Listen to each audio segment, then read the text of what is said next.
Huko yakijiri, kampeni ya Jijue Jibeta katika eneo la Pwani imeingia siku yake ya 3 hii leo, huku ikitoa katika msafara uliokuwa wa aina yake katika soko kuu, kituo cha mabasi cha Malindi, eneo la Gede, chuo kikuu cha Pwani, Mavueni na Mtwapa, huku halmashauri ya ukusanyaji ushuru KRA ikiendelea kuhamasisha walipa ushuru kuhusu mpango mpya wa kujimudu kibinafsi katika kuwasilisha taarifa za ulipaji ushuru.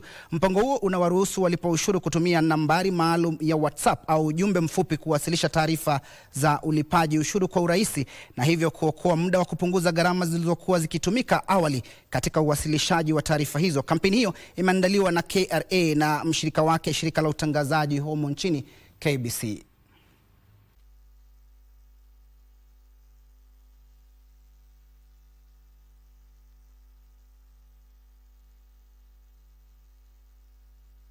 Nimeweza kutumia WhatsApp app kufile returns zangu, na ningependa kuambia watu pia si lazima uende kwa ofisi kwa sababu utapata ni mbali, lakini unaweza tumia pia WhatsApp na unaweza fanya returns.